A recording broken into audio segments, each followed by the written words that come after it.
9, 8, 7, 6, 5, 4, 3, 2, 1, 0. Women's Wrestling Talk, the #1 women's wrestling network on the planet.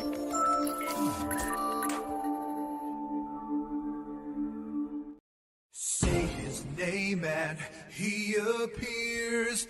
I believe it said.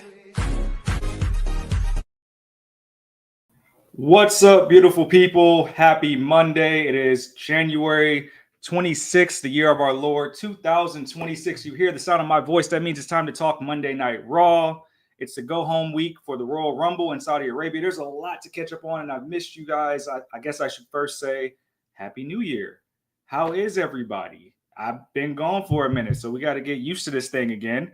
But I'm glad I'm here because Raw has been kind of up and down the past couple weeks, but we've had some good main events, some good storylines coming. Hopefully we have an amazing Royal Rumble. If you're like me, it's my favorite PLE of the year as we kick off the start of the road to WrestleMania in a consecutive year in Las Vegas. First, giving honor to my CEO. Happy 34th birthday. That's first and foremost. What up, Lewis? How you doing? Appreciate you rocking with me. What have y'all thought about Monday Night Raw? I've had some thoughts, and I've been a little bit too busy to be on the channels and stuff like that, but I've been following along. The Netflix episode was something. Not the Netflix, but the anniversary episode, was something. Of course, there were no Stranger Things whatsoever, and it's been kind of like we're keeping things under wraps for a reason. So as we head into the Royal Rumble, I'm hoping that it's because we have some huge surprises that will not get leaked, some special returns or debuts that we had no idea about and that we're genuinely surprised come Saturday morning, at least Saturday morning here on the West Coast, 2:00 out there overseas. But we got to talk Raw.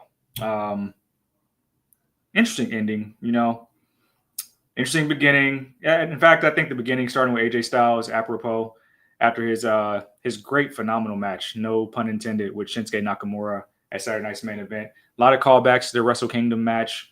I thought it was a good thing. And if you're speculating that this might be the end of AJ Styles, you're right to do so. I think he's the type of guy that probably would want to go out quietly. Or if you listen to his promo tonight when he's talking about if this could be his last Monday Night Raw, he said it could be the end of his WWE career. For you AEW people, I don't think it means that. I think he might just do something independent, or like a lot of other ex-WWE talent, he might do an extended run in TNA for a little bit, especially since TNA is on AMC now. He could actually boost the brand that he boosted for many years. Because he did say, why can't 2026 be the year of AJ Styles, the same way 2025 was the year of Cena? I truly believe that I truly believe in my heart of hearts that AJ Styles is not going to be completely done wrestling, win or lose this Saturday. I think he might be done with maybe WWE terms or still under contract, just want to do some other stuff with his last year, especially after the beautiful tribute, if you saw, Shinsuke Nakamura gave him on social media about how they've been in parallels. He's been a friend to him, felt like a brother to him. And then he had to delete that post just because people were starting to speculate that this could be the last time we see AJ Styles in WWE ring. And I like that despite that match is going to have a lot of hype going into it on Saturday, they kept Gunther away from him tonight. I really thought that him and Gunther would come to blows tonight, but they want to keep us guessing, which I like that a lot. AJ was given this heartfelt promo, and he was met by none other than the World Heavyweight Champion, CM Punk, in a very non-scripted way. They had a war of words, and you can tell it was going to be an unplanned, unpromoted main event. And then you can just tell that's what they're leading out. Even CM Punk gave it away, saying, I guess you guys are wondering why I'm out here. It's like they just said some BS just to get to the main event, which I'm here for it.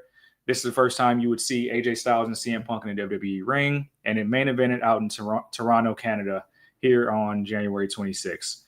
Punk saying he doesn't know, in a roundabout way, saying he doesn't know why AJ Styles would do that. AJ takes a little bit of disgust by what Punk's saying, assuming that he can't beat Gunther, but he already beat Gunther. But nobody's talking about the fact that Gunther could cheat again to win, and thus in AJ Styles' WWE career. And I think that's the caveat that we have to look into going into Saturday, that AJ Styles could end his WWE career technically on paper, but Gunther cheated to win. So it's like, hey, we're going to allow AJ to do a run in TNA. I can see that happening. But it'll be fun. It'll be fun. But that's how we opened our show, with Punk and AJ Styles. And that's our main event for the night.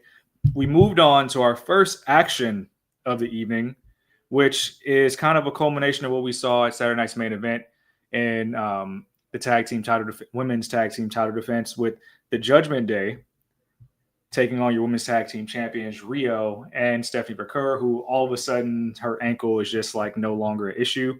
Very weird. Tell me, guys, I haven't been on WWC Live in a minute. Don't you guys find it weird what we've done with Stephanie Vaquer this entire month?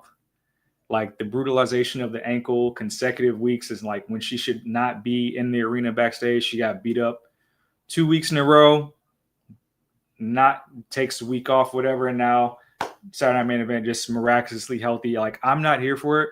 And I think it's a bigger problem with how our champions are being booked that I'll like reserve for another time. But we have definitely not made Stephanie feel like a big deal. Another thing that I wanted to point out that I noticed for this triple threat is that the Judgment Day all came out individually.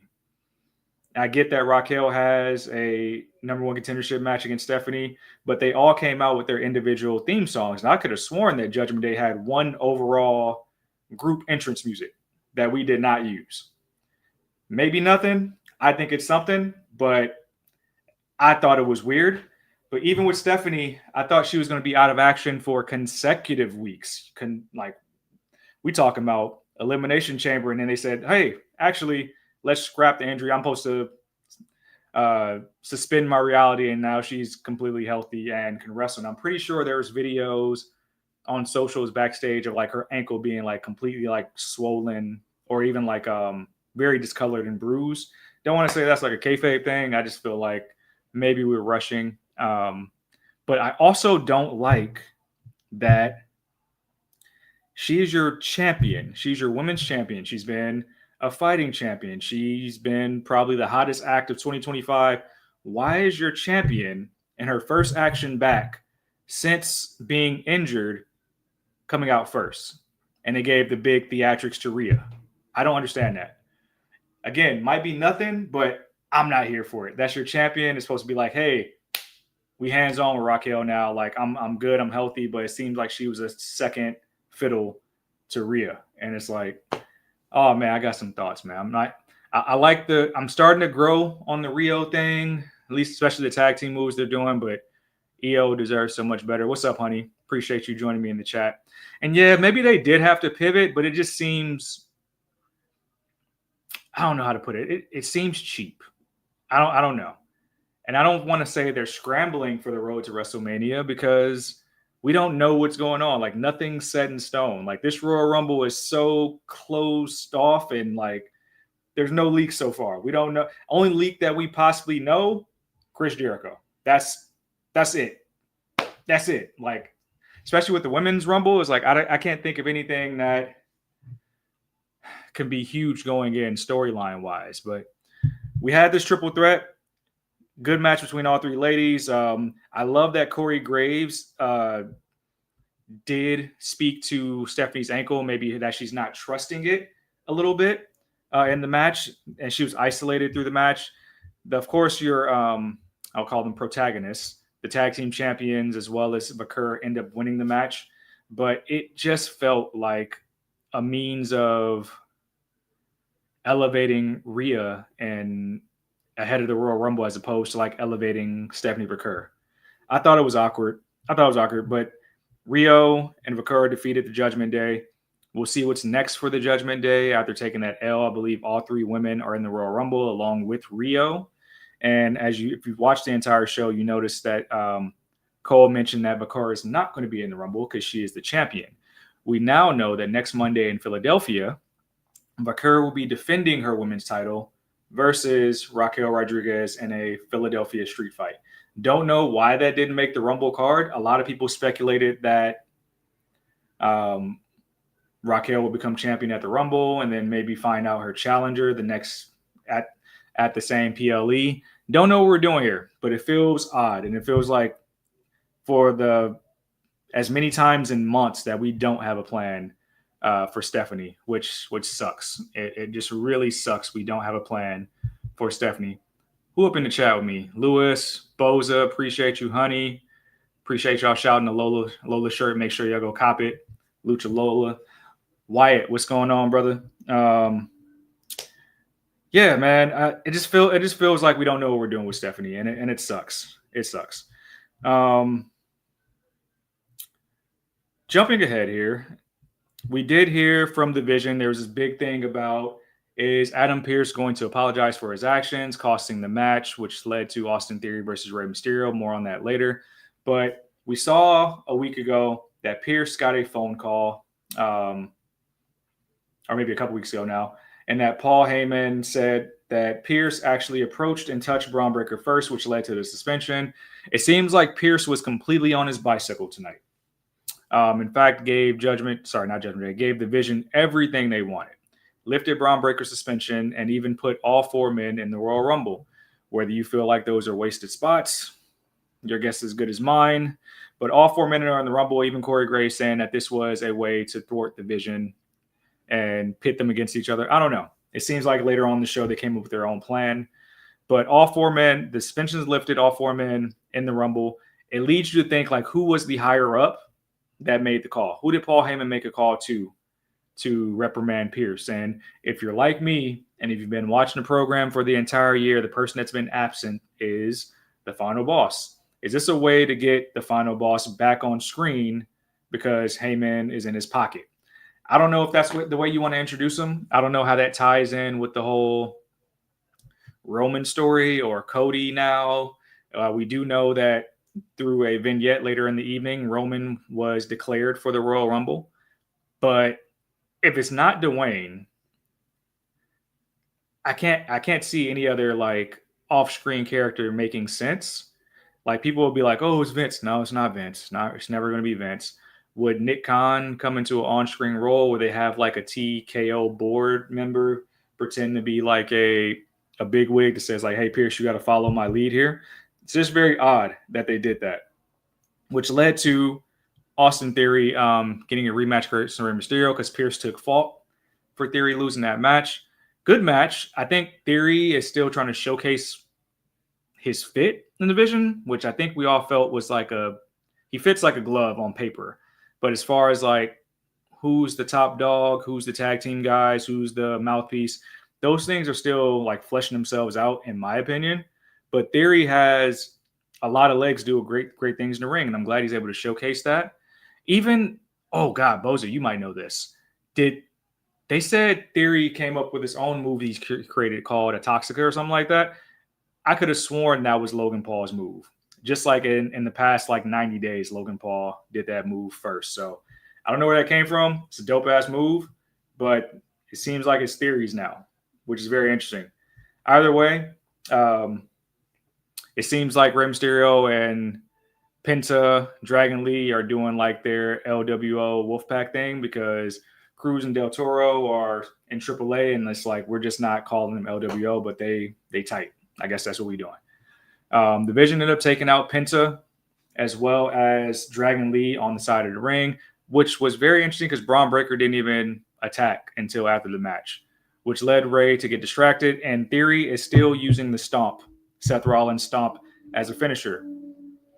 Means something. I don't think we'll find out yet, but it means something. I don't think Seth's going to be in the Rumble either. He was on First Take earlier today talking about that he still has a few months for his rotator cuff. I definitely feel like Theory using the stomp still kind of stealing Seth's whole flow. If the writers are smart and we look back at the Midnight Messiah days, it has to mean something. I'm still holding out hope that Theory is like a possible plan. But the real news, and Boza just tipped you off in the chat, Rey was actually substantially hurt in this match. He was attended by medical backstage and was being looked at backstage. So Ray just actually got back from injury. So if he's actually hurt, I hope it's nothing serious. I don't think anything has really came out concrete yet. Then there's your Rumble spot, by the way. But you would hope that nothing keeps out Ray too long, because he spent a lot of last year out, and now that Dom's out too, that just pushes back that final match between father and son that thought we were going to get WrestleMania weekend at AAA. Either way, the promo before Pierce pretty much giving in to the will of the Vision will be a telling storyline going into Monday Night Raw next week, especially on the heels of who wins the Royal Rumble. And it seems like the Vision is all on one accord as far as we're going to be on the same plan. We want Braun Breaker to win the Rumble, which I don't know when all of them became hoes and nobody wants to win the Rumble. It should be, hey, let's all get to the Final Four and let's just figure this shit out. Don't know what we're doing, but I guess, man, I guess something's got to give with the Vision eventually, and it seems like we don't have the plan yet. But in my heart of hearts, I hope when the Vision are all in the ring and they clean in house, I hope to God on Saturday that Obafemi's music hits and he eliminates at least 3 of them single-handedly.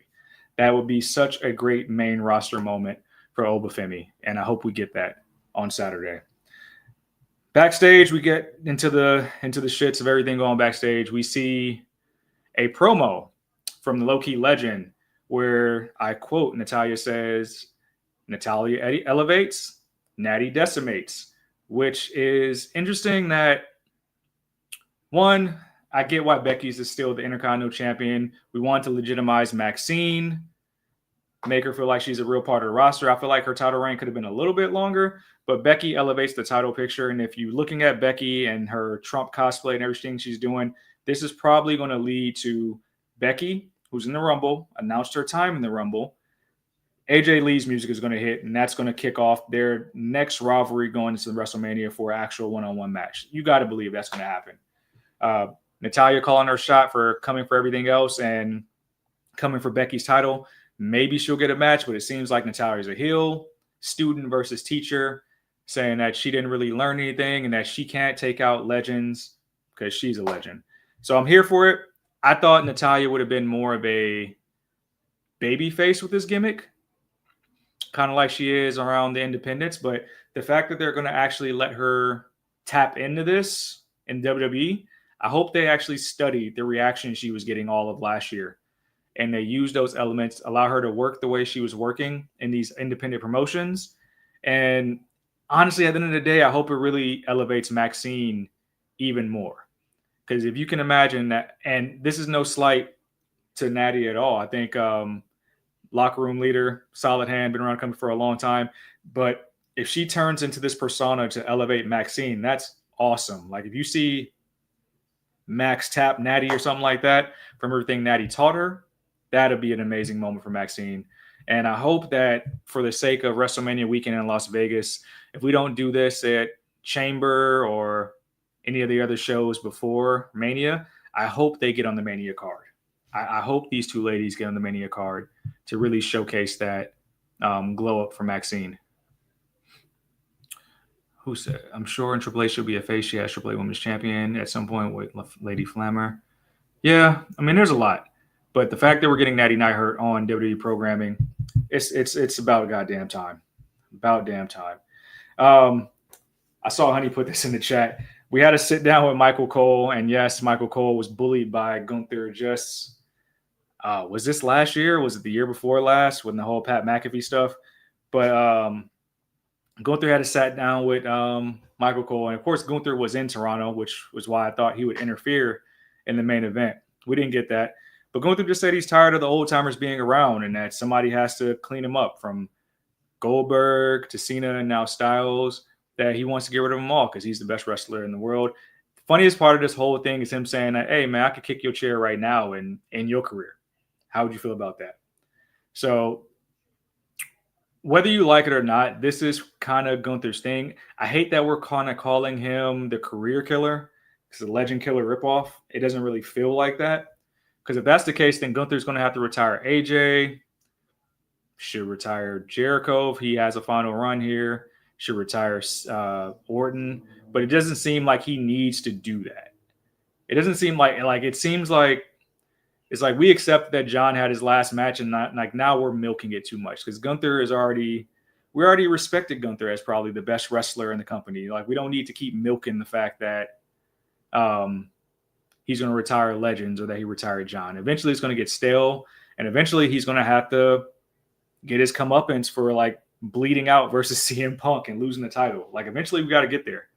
Eventually, we got to get there, and I don't know how long we're going to keep milking this whole like I retired John Cena stuff. It's only been a month later, but it just seems tired at this point. But we'll see what happens on Saturday with AJ and Gunther, and we'll see if this is indeed AJ's last match in a WWE ring. But Gunther's playing up the heel tactics. We did have a number one contendership for the tag team titles, which is strange because I could have sworn that Jay said he would give the Alpha Boys a shot off rip. I could have sworn he said it last week. He's going to give the Alpha Boys a shot at the titles when he's going to talk to Jimmy and make it work. But we have a number one contendership. We got Bravo and Raya, the Grandes, the Creed brothers, who I haven't seen in action in a long time, the New Day, and of course Tozawa and Otis. And Tozawa and Otis end up overcoming all the odds. Very telling that Julius Creed took the pin. Very telling. And they didn't have much interaction with the Grandes like I thought. I thought that was going to be like a huge conflict of interest because, you know, Chad Gable should be on the way back. I probably expect him to be in the Rumble. And if we get both guys as El Grande Americano in the Rumble, I'm going to lose my shit. But I feel like we got to tee up the American-made thing. Ivy Nile was still ringside with the Creeds. But I feel like when Chad Gable returns, like we got to have more on-screen content, not just in AAA, but on Raw as well with the Creeds. But Tozawa and Otis, number one contenders. I thought it was a great match. I like that Cole is constantly asking Graves, like, what's our history on these Los Grandes? Like, these moves do look kind of familiar when you're talking about the airplane spin. Because, of course, we know it's done and bait. But they've been featured on Raw, man. And I think we're just waiting on clearance from Chad, and then we can probably expedite that. It kind of sucks that the Creeds had to take the pin here. I thought the Grandes would take the pin just because it doesn't hurt them. And, of course, the New Days had their war with the Usos like a little over a month ago. So the Usos will be taking on Tozawa and Otis. I expect this actually to be next week, if not maybe a couple weeks now, because Jay is going to be in the Royal Rumble, and I think Jimmy is kind of dealing with some stuff at home. So that's why the tag team division is on hold, which is fine because the ladies tag team division is on fire right now. We did see that fun moment backstage with Becky Lynch and the Kabukis. Kabuki saying that Becky is not going to win the Royal Rumble because Asuka's in the Royal Rumble and nobody's ready for Asuka. Love that Becky stopped and said, I'm ready for Asuka. I've been ready for Asuka. I've beaten Asuka. And then told Kyrie to tell Asuka, and you had that whole bit. The comedy aspect of Becky is why they put the title back on her, because she's elevating everybody around her still. Asuka's in the Rumble. Got to believe that Kyrie is as well. And I'm pretty sure they'll still be in the tag team title hunt as well. I'm forgetting who's the number one contenders. I want to say it's if anybody can tell me who the number one contenders for the tag titles are right now, it's just slipping my mind. But the women's tag team division is hotter than it's ever been, and I think it'll continue to go that way. But the Royal Rumble, for the women at least, we have two women's champions. It's such a wild card right now. It's such a wild card because we have our champions, Stephanie, who is seemingly hurt, who's putting the title on along next week, and Jade, who has a date with Jordynne Grace, but seemingly void of any challengers outside of that. So if Bianca is not in this Rumble and doesn't challenge Jade, it's like, I have no idea what direction we're going. No clue. I mean, I really feel like Tiffany will finally return and be in the Rumble as well. Like, those are probably two surprises that can happen. But outside of that, and of course, AJ Lee, I'm not really knowing what we're doing with the women's division titles. And I think people really want Jade versus Bianca, but I would be cool with pulling the trigger on Bianca versus Rhea one-on-one and maybe giving Io Stephanie if Stephanie's healthy enough. But we'll have to see. It seems like everybody's kind of in this orbit away from the main belt so we can actually elevate the women's tag team title picture and then go from there. Then we have our main event, CM Punk, AJ Styles, first time ever in a WWE ring for the World Heavyweight Championship. This was a great match, and I like that it was slow paced. Guys called their throwbacks. We saw AJ Styles kind of sell some injuries and sell that he was down. The slow paced matches do it for me a lot, and I like that Punk is kind of on this. To me, it's like a redemption tour of showcasing that he can still go, can still do a lot of the things, even though he's old. He probably had all the critics from the past company saying that he's old and washed, but hitting a Shining Wizard, the Savage Elbow, it seemed like, yeah. I mean, it was weird probably because of the pace. I think people probably wanted a faster pace from AJ, but it showed that they were telling a story of two vets that are pulling out all the stops to get the win, which I enjoyed. It seemed like a match that we'll view fondly at the end of the year because it's two guys kind of, if you want to say they're in the twilight of their career, I would say that's fair. But the pace actually allowing you to feel each move, AJ breaking the count, going for Styles Clash to miss, the go to sleep on the outside of the ring, all those things told like certain pivotal points in the match that, hey, my best is not enough to beat this guy. Let me try to pull something new. Or let me try to pull something from my old bag from the last time I fought him. And I think that's what you saw at Saturday Night's main event as well. What I didn't forecast is the way this match ended. And what we'll talk about is Finn Balor, who seemingly got his flowers last week in Dublin and had a great moment where he threw it back to his old music, his old entrance. You would think that Finn was going on the trajectory of possibly leaving the Judgment Day or going on a face run. He was approached by Liv Morgan, who saw that he was talking to Punk. He said he thanked Punk for the flowers and wanted to give Punk his flowers. And he thought there would be a change of heart until Liv Morgan kind of got in his head and grilled him and said, hey, the Judgment Day is your family. What are you doing? And then Finn said, hey, like, this is a lot more complicated than it's imagined. Like, I got this. He goes to talk to Pierce, finds out that the Rumble is full. Now, we've had on-screen GMs a lot, and there's surprises and things like that for the Rumble that hopefully don't get leaked that we won't know for a while. But I think this is one of the first times I've heard, like, outside of when they do, like, the ping pong balls and stuff, that, hey, the Rumble's full. Like, I can't put you in the Rumble. It's like, really?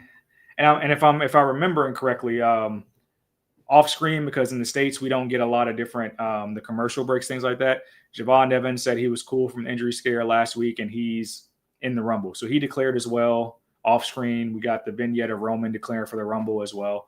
But Finn was told, like, hey, like, my hands are tied. I don't have no extra spots. We're full. I'm sorry. That's all I can tell you. So Finn takes it upon himself to make his moment happen, take this storybook match, end it abruptly, attack both men, and attack CM Punk vigorously, almost doing like a Bronson Reed impression with the coup de grace 3 times on the champion. So that's going to lead to one of two things. Either Punk is going to be pissed off and say, like, I want Finn, and we get a match at the Rumble, so he gets another title match, or maybe we get a triple threat between the 3 men next Monday night. I don't know how this goes, but Finn has firmly entrenched himself into the main event title picture, which I'm sure a lot of people have been waiting for Finn to get back in that scene. I thought it was cool that we did the callback to old Finn last week. Thought we were going to go there, but clearly not yet. Clearly not yet. Honey says, this is the run Punk was supposed to go on when he initially came back. Ideally, that's what I believe if he didn't get hurt in the Rumble years back. I agree. He's working with all the guys. Hasn't got a chance to that were kind of on that level, elevating them. But it looks like Punk and Finn is going to be the thing, while AJ and Gunther is going to be the thing. But no Royal Rumble for Finn, I think, at least for now, because I think the news will come out in the next 24 to 48 hours about Rey Mysterio's injury. And I'm pretty sure they don't want him to get severely hurt, or if it's something small that they want to make sure that we kind of bubble wrap him. Same with Stephanie. They were talking about Stephanie's ankle probably not being trusted. She attacked Raquel backstage and called her shot with Pierce, and now they're getting the title match against each other next week. Yeah, Bose, I would expect Finn to take Ray's spot if that's the case, even if they have to do it like injury-wise, like on socials. Something has to happen there. Without giving up too much predictions, I know we're probably going to do that on Friday's show. We're probably going to have a watch-along because the Royal Rumble is the show you absolutely want to do a watch-along for. So I'm sure me and all my comrades will be on all day Saturday just watching the show. You got to feel like Sammy is going to win the Rumble, right, guys? Like, that's totally what we're doing. Like, there's no other way around it. Like, he's going to lose like a 12th time, whatever it is, and then declare and then win the big one in Saudi. Like, that's 100% happening, right? Does anybody not agree with that? Courtney was saying earlier she was thinking there would be coverage for the Rumble, but you guys have to plan it out. Yeah, there'll definitely be coverage for it because for a lot of us, it's earlier in the day. So like it's morning time, my time. So I'm pretty sure a lot of us will either be on here, or if you're on the West Coast and you want to go watch it somewhere, Baby Rose Pizza or Cosm, let us know in our comment section. Like, we'll probably make something happen for like an official watch party somewhere else. I don't know if TK is still out of the States or not, but it'll come together really fast, like most things. But I gotta believe that in Saudi Arabia, they're going to give Sammy his moment one way or another. But either way, like the card itself, while it's still shaping out, AJ, Gunther, probably going to get another rendition of Cody, Jacob. Of course, both Rumble matches. There should be at least 4 matches total, including both men and women's Rumbles. But like, I like that it's quiet. For me, I like that it's quiet. I like that we don't know much.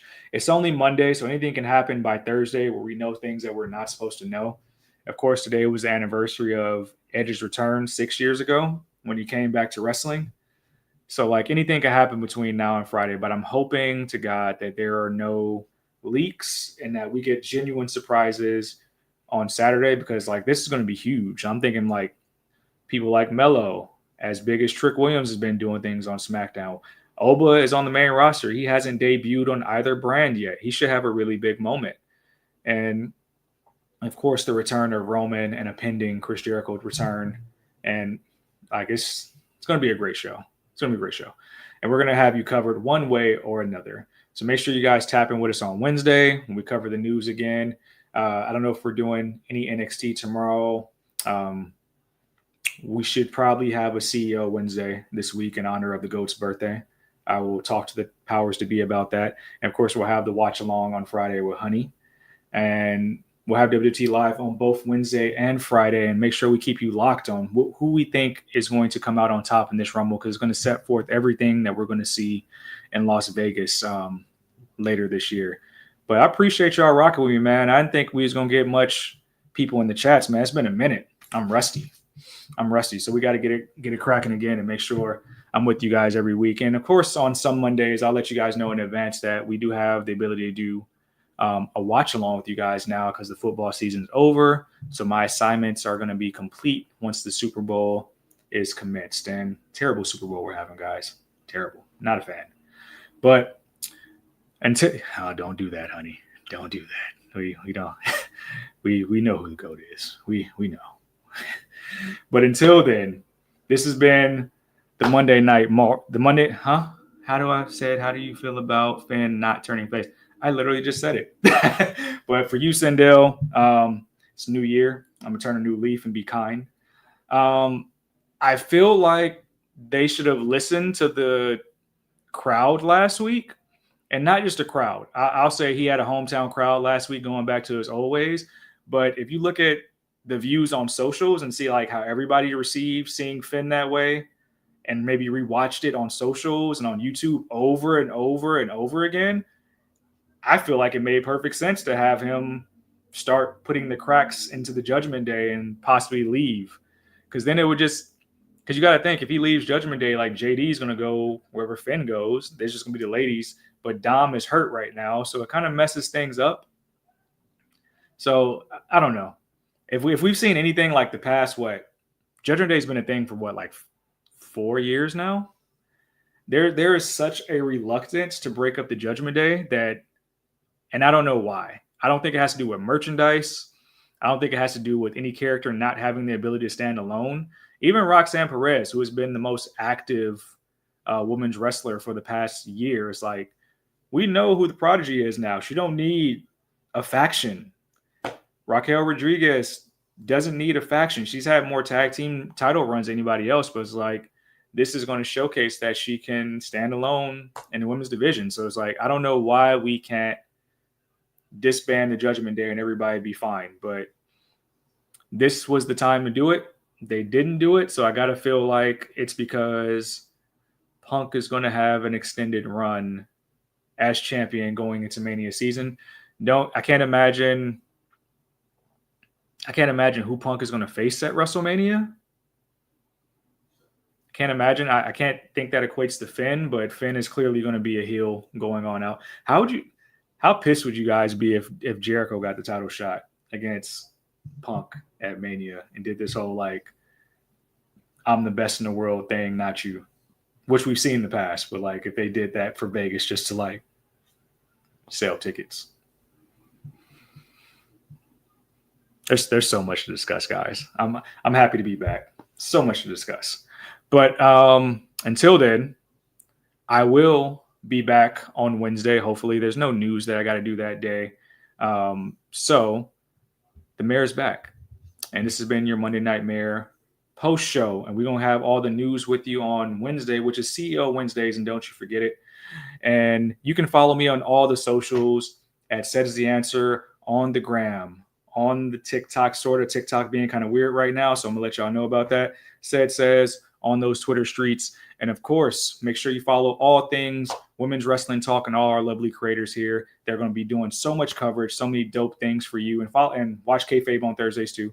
We're going to be doing so many dope things for you guys heading into Mania season that you don't want to miss it. There'll be more in-person meetups, more giveaways, more things. And of course, more Vice in 2026. But until then, I'll catch you on Wednesday.